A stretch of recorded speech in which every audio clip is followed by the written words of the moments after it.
Hey everybody, Matt Fairclough here for yet another live session, another chats with Matt. Super excited to have you guys here. Super excited to be doing this platform, this program. It's been doing really well. Lots of people have been joining me live. So if you guys want to join me live and get some free stuff, you can click on this link right here. Cool. You guys want to join me live and do chats with Matt? You guys just click that link right there. I just posted it.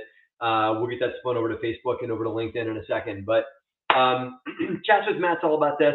It's just chats with me. I'm Matt. You can come and chat with Matt. And once you do that, we'll give you guys some free DeRosa stuff. Give you a free signed copy of my book, Raising Private Capital. Could give you guys some free DeRosa branded fun stuff if you guys want it.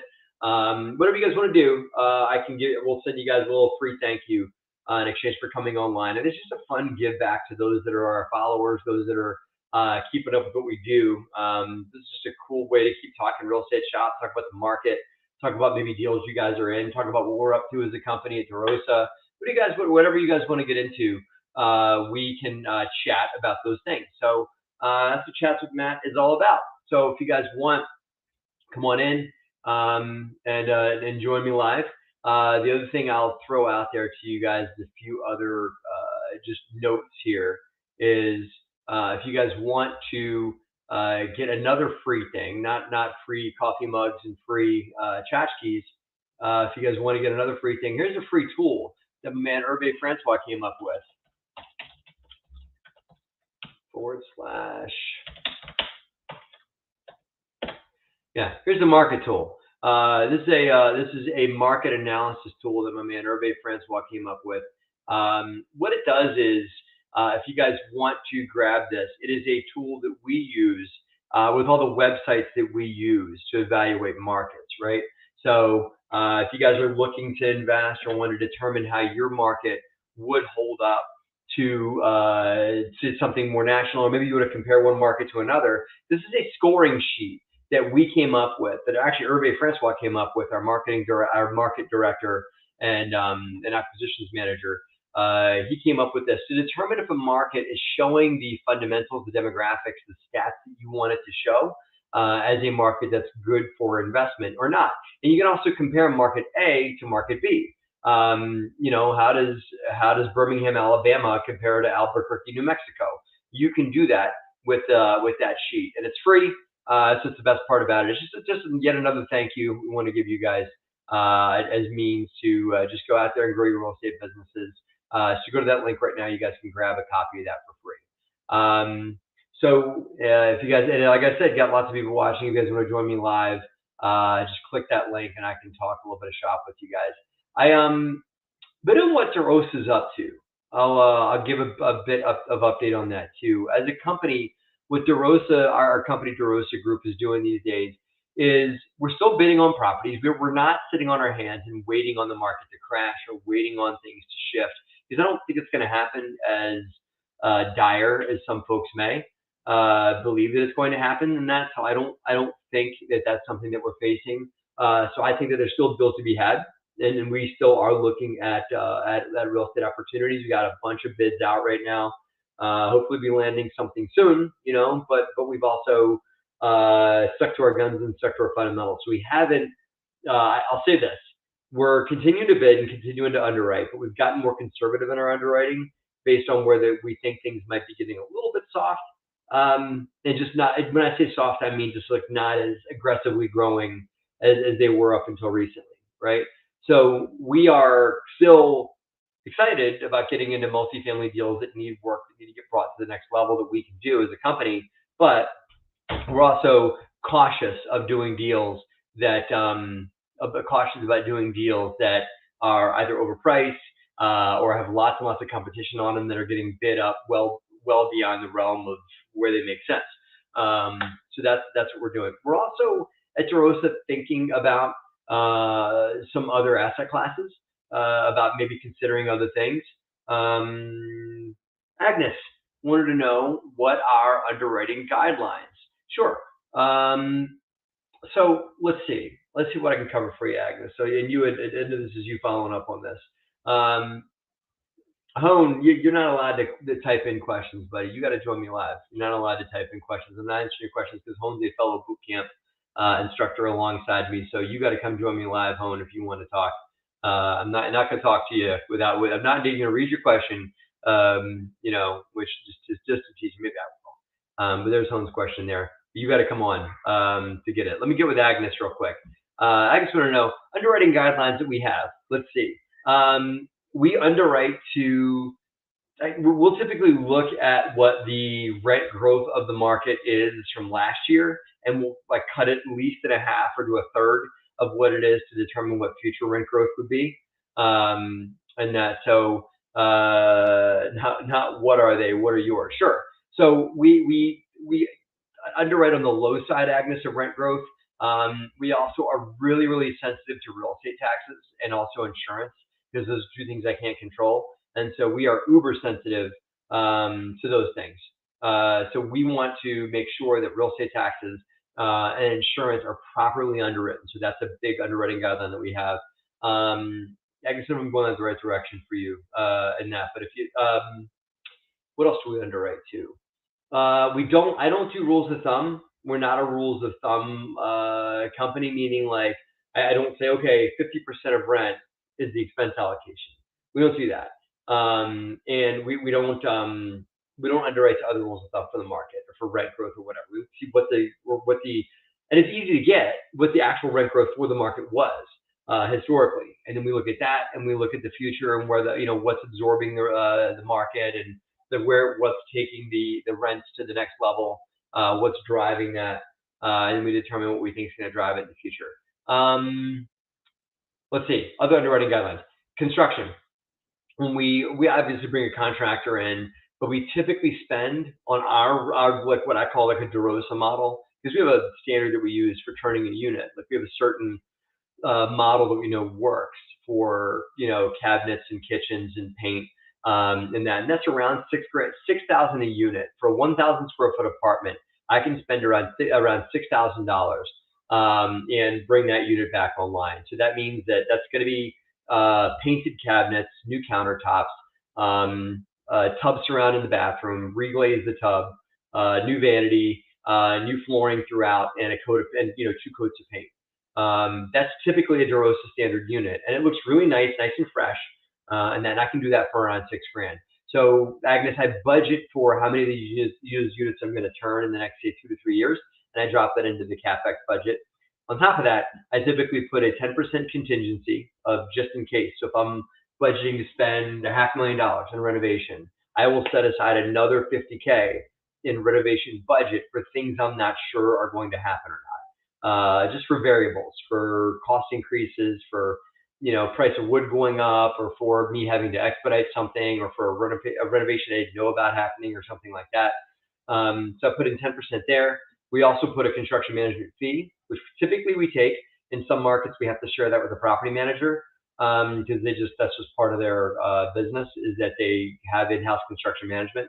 So that's a bit of our underwriting guidelines. I hope that helps. Agnes, let me give me feedback. Let me know if that works.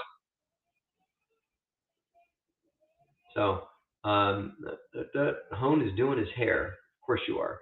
And I'm just teasing you, Hone. So I'll answer your question. I'll throw your question out here, and you're welcome, Agnes. So yesterday during the boot camp, I think you mentioned the asset management fee was based off of the rents collected. Is the fee based off the rehab costs, or all just rents collected? So we take a construction management fee as well, Hone, and that's a separate fee, and that's typically 5% of construction, and that's really just for managing the construction. You got to align with contractors. You got to turn in bank draws if you're getting money from your bank to finance that construction. That is something that's very common, is to take a CM fee, so. Oh, there we go. Posted it. There you go. There's a link right there. Join me live, guys. If you guys want to join me live, come on in. Come say hi. Love to chat with you guys if you want. So yeah, we take an asset management fee, an acquisition fee, and then a construction management fee. Those are the fees that DeRosa typically takes on deals, and they're common. Most folks in our industry take around the same thing, even the same percents too. We're not, it's not like our model's any too different than anybody else's. So, my niece is in the next room, and she might be photobombing me in a second here. So, if she does, I will help. I will deal with her and then get her back, and get back with you guys. But yeah, keep the questions coming. Great question, Agnes. I don't know if you're able to make it or not. But yeah, so that's, what was his hand? Bidding on deals. We're also changing a bit. Agnes, I was about to go here before Agnes threw in her very good question. But where we are as a company is we're also considering other asset classes, meaning like we don't want to only do multifamily. It's not that we're not going to do multifamily anymore. We'll be doing multifamily for the foreseeable future because I think that it's a necessary thing. That's part of the bottom rung of Maslow's hierarchy of needs, shelter. So America's going to have shelter depending on wherever the economy goes. You're going to have shelter. And so I think that that's always going to be there. So we're always going to be investing in those things. In addition, we're looking at other asset classes in the Carolinas, in North and South Carolina. We're thinking about maybe flex industrial, maybe retail. We had a great call with our mortgage broker who told us about the finance terms. Yeah, absolutely. Retail, probably. Warehouse depends. Warehouse depends on the deal. It depends on the deal, depends on the market. But yeah, I think that we would, but it's got to be the right fit. It's got to be the right equation and everything like that. And that, I mean, meaning like warehouse is tough. Only that if it's a single tenant warehouse, then I might not be as excited because it's very hard, unless that's just a coupon that you're just making a certain rate of return.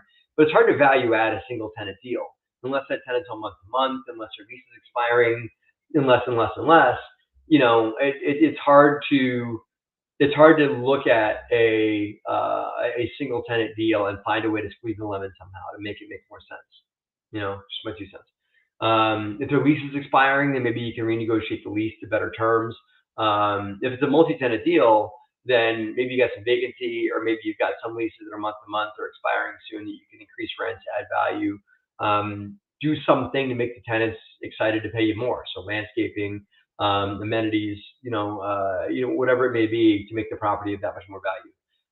So yes, retail and more flex industrial, which is a little different than warehouse. It's the same, but it's different. In that. So that's so yes, but with asterisks in there. So cool. Other questions? Anybody else got anything else? Let's see. That's Agnes.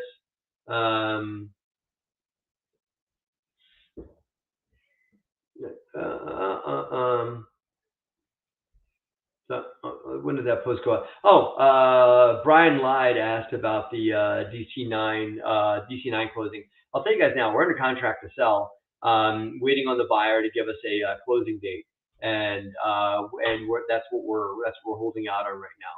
And so that's the DC9 update. And I'll type a long response there, and we can and we can get into a conversation about DC9 and just stay close. DC9 under contract, going to be closing any day now for sale. Going to be a nice lucrative sale in the mid-teens rate of return for investors, and that. Let's see. Hone asks, what's the difference of flex industrial versus what's the difference between flex industrial and warehouse? Sure. Flex industrial is a investment where it's an asset where there's a small office, like picture like a 2,000 to 3,000 square foot office space plus 2,000 to 3,000 square foot worth of warehouse behind it. So flex industrial could be where there's maybe like where they're making something or storing something. So you've got a sales office that's here, and then a warehouse behind it that has whether like a small manufacturing floor or a HVAC company where they make some stuff on site and have light manufacturing on site that they go and install in the field, right? When I used to work for Ingersoll Rand, they were in flex industrial, where there was a sales office for people in the front, and then there was a warehouse in the back, big warehouse in the back, where they would make stuff and go and store warehouse the items that we were selling. So that's what flex industrial is. It's storage or light manufacturing, not like heavy industrial grade manufacturing, but storage or light manufacturing plus typically temperature controlled office space.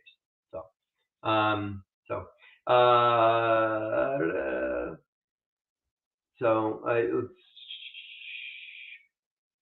good question, Eric. What's been failing during most of the office space during most of the during what's been failing during most of your recent underwriting tests?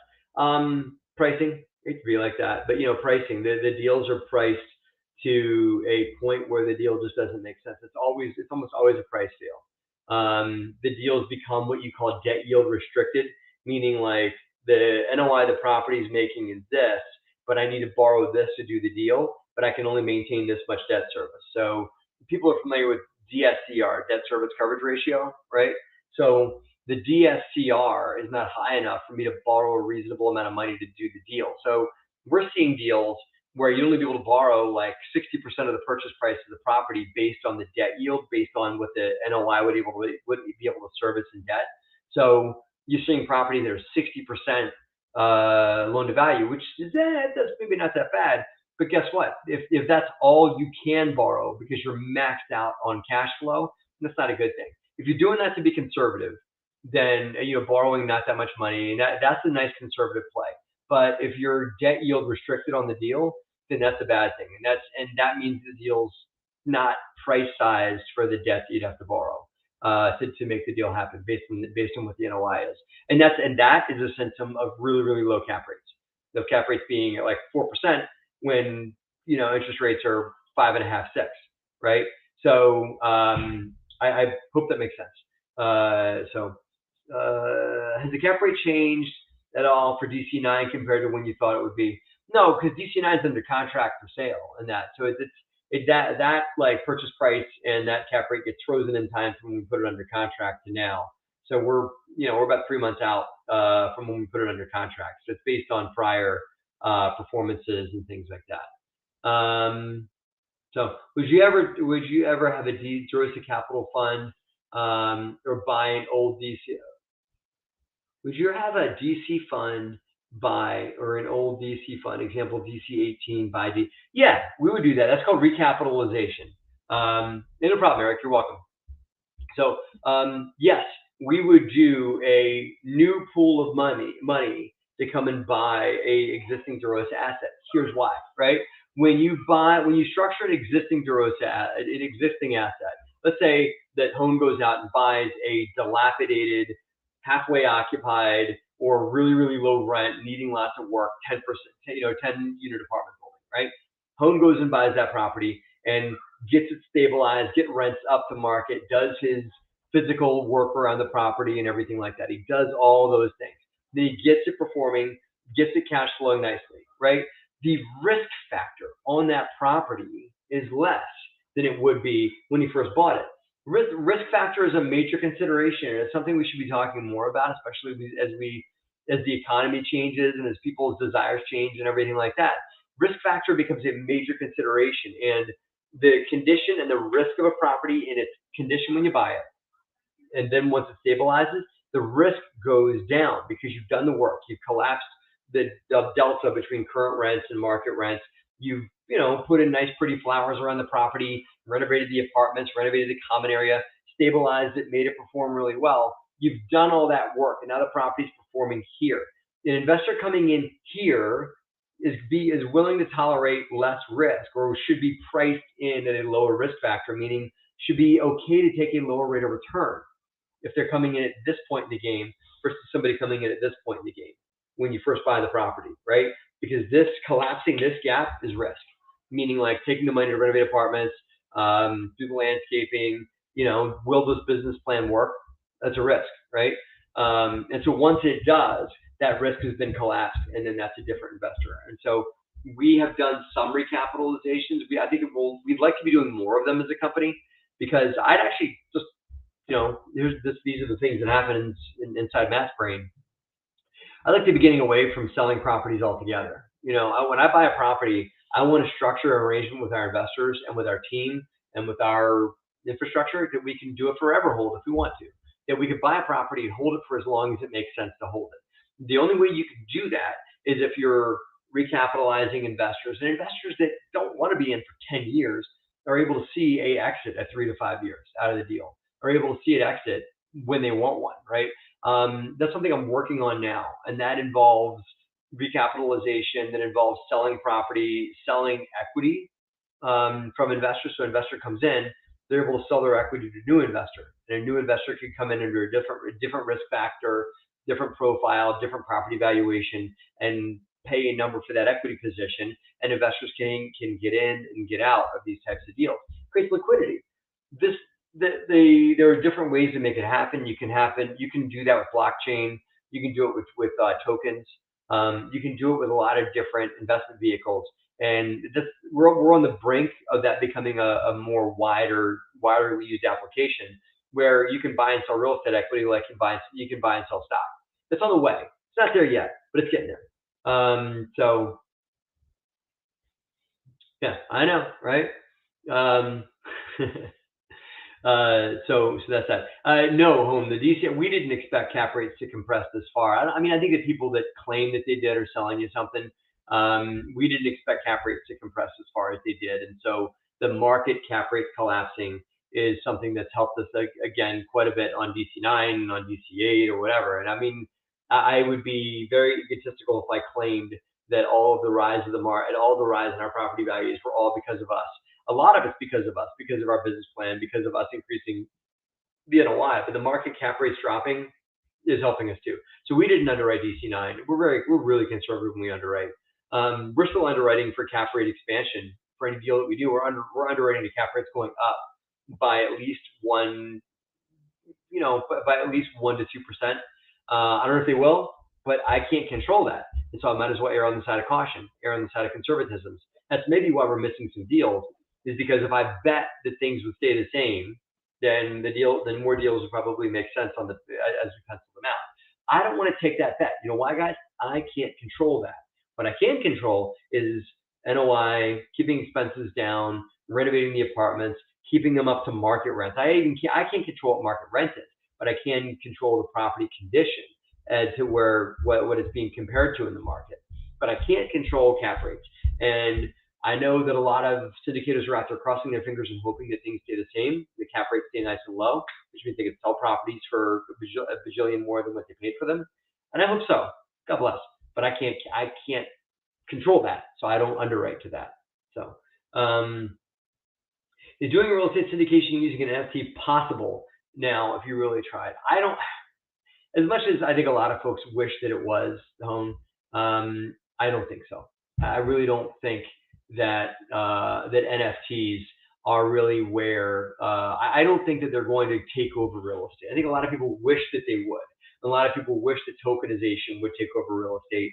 Or really just blockchain and Bitcoin. And there's people out there that are hoping that NFTs and tokenization enable you to skirt the SEC and do deals so that a non-accredited can buy into a real estate transaction. I don't see that happening anytime soon because I think the SEC is way smarter than we give them credit for. The SEC is gonna figure it out. They're already on top of this. They already see blockchain and Bitcoin as a means to skirt accreditation requirements, as a means to skirt. Well, I didn't put cash in that deal. I bought this token, and that was my purchase. And then that token is what I use to buy real estate equity. Well, that's cute, but it's not going to work. That token does have fungible value. So I don't think that's gonna make it very far. I think it's a lot of people that are futurists and stuff like that think that NFT is going to change the world and it's going to become the new means real estate gets traded. I think blockchain technology, just forget about Bitcoin and crypto for a second, because there's blockchain and then there's crypto, and they're not the same. They're two different things. Blockchain in itself, like being able to truly secure things and make it anonymous and put things in the cloud and make it very hard to get hacked and everything like that. That is the future. I think so. But using it to hide who owns things and whatnot, the SEC is not going to put up with that. Let's see. Here we go. What if we didn't skirt the SEC and follow the rules? It just allows to transfer equity. Yes. So then you can do it, home. Then you can, like, so let's say I have DeRosa Capital. That's a deal that Hone and I were both involved in. DeRosa Capital 11, right? That was accredited only. And if I say, okay, I'm going to tokenize the equity in DeRosa Capital 11, and I'm only going to allow accredited investors to buy those tokens that are for DC11, then we could do it. The SEC is going to be fine with that because it's just a transfer of equity. You're just selling equity from investor A to investor B.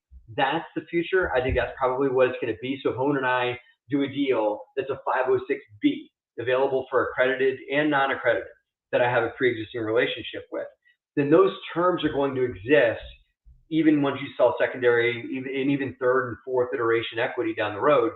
The deal is still going to be subject to those terms on how you filed it with the SEC.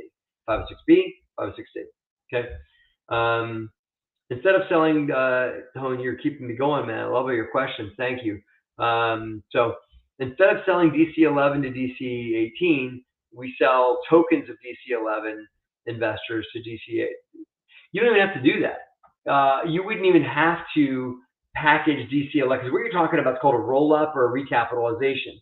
What you're talking about doing is taking DC11 and refinancing it, and then or selling it into like having DC18 buy DC11, right? So DC11 investors see a sale, and that sale gives them their capital back, has a taxable event, and then if they want, they can roll up into DC18. But then they could. I don't know if it's going to be tax free to do it, right? That's this company that we own and control buys this company that we own and control too.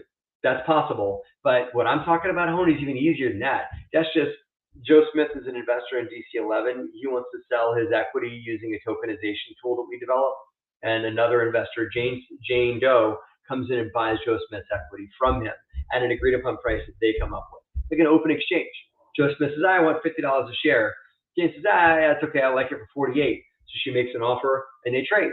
There's an asking and then a trade price, right? Next question. Let's do that. Saves on transfer taxes and allows us to hit IRR for current investors and lets us keep the property. Yeah, that's what I'm working on, Hone. We're great minds think alike, brother. I'm thinking that because a couple of different things, right? Then if an investor's okay with a 13% IRR that they can achieve in year 3, but we hold the property for 20 years, then they can sell their equity right now. And a new investor could come in that sees the future of the property, likes the DeRosa business plan, likes the DeRosa model, then we can keep it going. Additionally, as we refinance the property, Hone, every 5 years or whatever, we can take those refinance proceeds and maybe give some capital to investors, but also take most of those refi proceeds and invest them back in the property, right? We can invest them back in the deal and pull out X amount of dollars and do roofs and windows and unit turns or whatever. That's the way you do it. The reason why these syndicators have to sell deals in years 3 to 5 is because they can't reinvest capital back into the building because they're out of gas. So if they refinance the property, they're under a pressure from investors to do a return of capital and to give investors some of their money back and then show an exit at year 5 if they have to. But what if you didn't have to do that? What if I own the apartment building all myself? If I refinance a property and pull out like $3 million, I should invest it back in the property. This is really intended to be, So then I can keep doing roofs and windows and doing things to make the property worth more and more, and I can keep up with deferred maintenance. If I take the refi proceeds and put them back in the asset every time, then you don't have roofs that are leaking. You don't have windows that are old. You don't have common areas that are dilapidated because I'm constantly putting it back into the asset to keep it up. And then that's how you keep the 70s vintage property looking good instead of playing hot potato, passing it down to the next guy, the next guy, the next guy. I know, preaching to the choir, right? What's up, Michael DiGiovanni? Welcome, man. I know you got on late. Don't worry, man. Anytime's a good time to have you here, brother. Hone, I appreciate you, man. You're keeping me going here. Hey, I'm gonna jump, man, because who just said this? An indefinite 3-year investment for all of our investors. Yes. Or they can get out whenever they want. Hone, they can get out in 6 months or a year or whatever. If you make the equity liquid, then somebody could get into a DeRosa deal for a year or two or a month or two. Doesn't matter. Now, there's going to have to be a third-party brokerage that handles that transaction, that does the paperwork and everything like that. So just like stocks, like if you buy Microsoft stock today and then sell Microsoft stock tomorrow, then yeah, you're going to have to pay brokerage fees, and there's going to be a brokerage fee. I've already been quoted by one company at 1% per side. So if you sell a $50,000 share in equity in the company, the buyer's going to pay 1% and the seller's going to pay 1%. So $500, $500. Guess what? If that's what it takes for liquidity, we don't want to be subject to that. I don't want DeRosa to be burdened with those transaction fees. That's not fair, is it? I want the buyer and seller to pay 1% on both sides, and then the transaction can get handled on a third-party platform.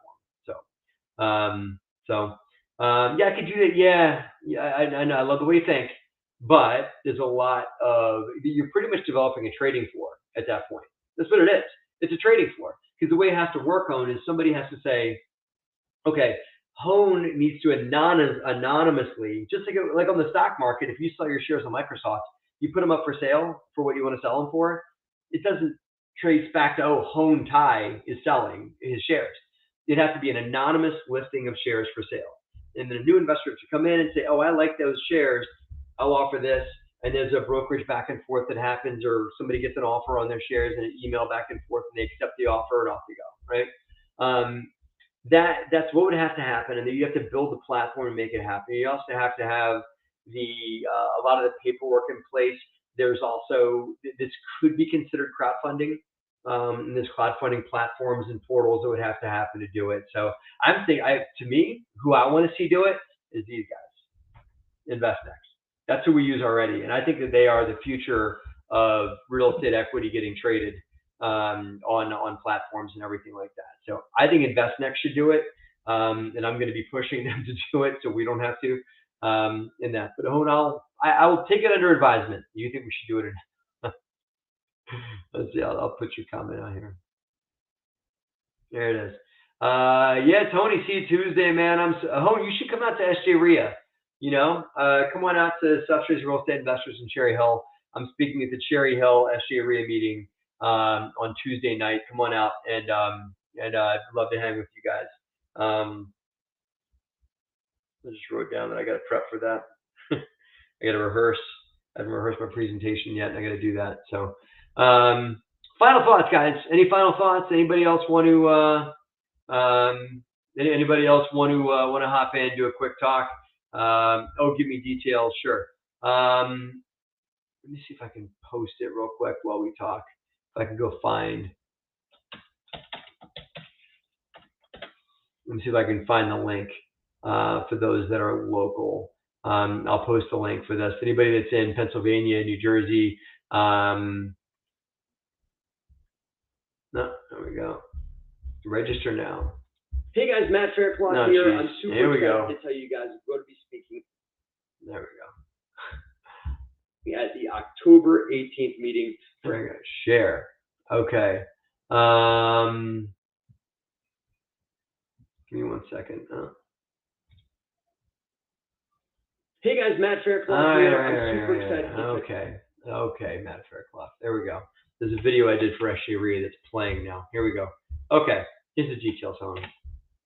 That's a video I shot for them talking about the SJ RIA meeting. There it is. Okay. All right. It's so funny. Hone got ahead of me and found the video. Hone, please, I should have just told you. Hone, please put that video on all the other feeds. And that, Nabiku, not Hone. Nabiku did that. Thank you, Nabiku. And that, please put that on LinkedIn and Facebook too. Okay. Cool. That's what we got. Hone, come on out Tuesday night. Come as my guest. Love to have you there. Hey guys, one last time. Appreciate you guys. Thank you. Fridays, noon Eastern. Come out. Chats with Matt. Hone, I appreciate you throwing in some great questions today. Appreciate you guys always joining me for live sessions, live chats with Matt. Looking forward to seeing you guys soon. Those of you guys who are local, come see me on Tuesday. Those of you guys that want to get free stuff, join me on the live sessions next week. And you guys can get free stuff as always from DeRosa. Free backpacks, free swag, free coffee mugs, free everything, free giveaways, whatever you guys want, we'll hook you up. Okay. Also, if you guys want a free copy of my book, Raising Private Capital, signed, a free autographed copy, I can get that for you too. So, that's what we got, guys. Thank you. Hone. Thank you, Tony. Thank you, Michael. Look forward to seeing you guys soon. Okay. See you guys. Bye.